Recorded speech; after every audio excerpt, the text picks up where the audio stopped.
Sofyan sebagai Humas Pengadilan Agama Kabupaten Majalengka ya Pak ya. Ya. Baik, dalam 1 tahun ini Pak di Majalengka itu ada total berapa Pak perceraian Pak? Total perkara itu ada 4.599. Terdiri dari perkara gugatan 4.064 dan perkara volunter yang tidak ada pihak lawannya berjumlah 535. Nah, dari perkara yang diterima itu putus 4.592 itu totalnya. Adapun khusus mengenai dispensasi kawin itu jumlahnya 418 dan dikabulkan semua. Oh, 418 jadi Untuk dispensasi dikabulkan semua. Semua. Dispensasi itu rata-rata apa Pak biasanya? Faktornya karena faktor tidak ada kegiatan sebenarnya karena anak itu putus sekolah. Yang pertama, yang kedua juga karena faktor ekonomi sehingga dia memilih untuk menikah dalam usia yang belum cukup umur karena menginginkan ada perubahan di dalam taraf kehidupannya. Yang ketiga juga karena faktor ada kekhawatiran dari orang tua terjerumus pada hal-hal yang dilarang oleh agama karena pengaruh dari media sosial yang sangat masif sehingga perilaku anak-anak itu agak cenderung nyerempet pada hal-hal yang diharamkan, sehingga untuk mengantisipasi itu para orang tua itu menikahkan anaknya sebelum usia 19 tahun.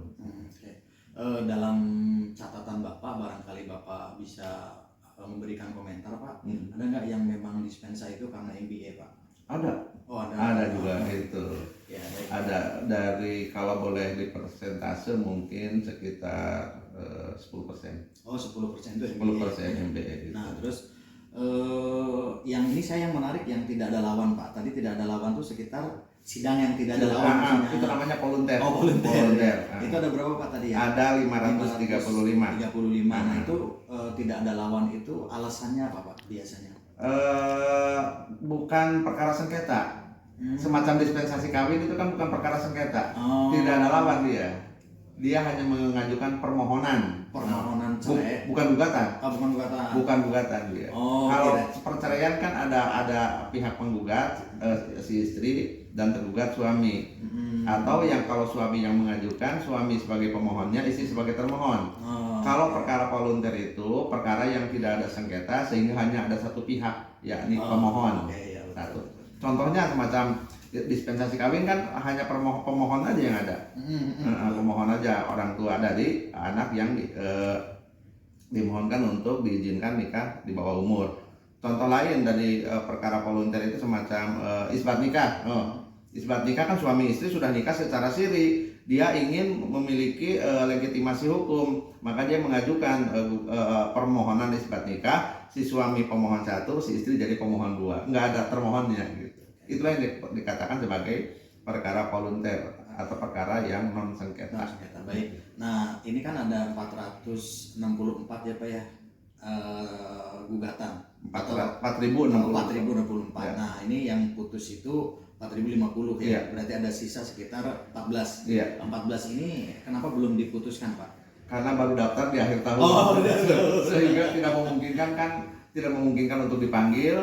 Kan panggilan itu minimal 3 hari sebelum persidangan baru dianggap sah persidangannya atau relasinya itu. Kalau di bawah 3 hari, katakanlah dia daftar tanggal 27, kemudian dia disidangkan tanggal 30, itu kan libur juga. Jadi nyebrang ke tahun baru ya. Iya. Baik, ini menarik Pak. 4.064 di Majalengka dalam kurun waktu setahun ya Pak ya. Putus cerai. Ya maksudnya diputuskan bercerai gitu. Itu rata-rata apa Pak alasannya Pak? Gugatan ekonomi. Oh, ekonomi rata-rata. Iya, 60% ekonomi. Kemudian belum ada statistik yang jelas sih, cuman dari pengalaman yang ada, kemudian dari dilihat dari jumlah perkara yang ada, kemudian dilihat dari kan ada alasan perceraian tuh, ada alasan perceraian yang harus kita laporkan. 60% itu karena faktor ekonomi, yang kedua karena faktor adanya pihak ketiga sekitar 15%, sisanya mungkin lain-lainnya. Terakhir mungkin Pak dari saya, pesan Bapak nih, karena saya sering banget kemudian mendengar adanya TKI yang menggugat cerai suaminya. Padahal ya sepengetahuan saya di lapangan itu ya ada justru pihak ketiga sih Pak. Itu tadi. Justru pihak ketiga. Nah, pesan Bapak apa sih Pak buat yang suami istri Pak, buat suami istri Pak? Jadi suami istri yang mau salah satu pihaknya ke luar negeri itu, alangkah baiknya kalau sebelum pergi itu dibuat dulu komitmen. Komitmen baik itu secara lisan maupun secara tertulis, sehingga untuk memitigasi terjadinya resiko adanya pihak ketiga atau beralih hati ke orang lain itu bisa dihindari sedini mungkin. Pertama itu sebelum pergi itu harus ada komitmen. Komitmen baik itu di hadapan orang tuanya, lebih bagus lagi di hadapan desa, sehingga yang pergi ke luar negeri juga punya tekanan nantinya kan, ada pressure dia bahwa saya sudah komitmen nih, bahwa saya ke sana itu untuk mencari nafkah, bukan mencari suami lain atau istri lain kan gitu. Dibuat komitmen gitu loh. Kemudian yang kedua juga harus ada pembinaan dari aparat desa terhadap calon-calon migran ya, sehingga mereka punya wawasan tentang kebangsaan, punya wawasan tentang keagamaan, sehingga mereka tidak kemudian pola hidupnya berubah gitu loh.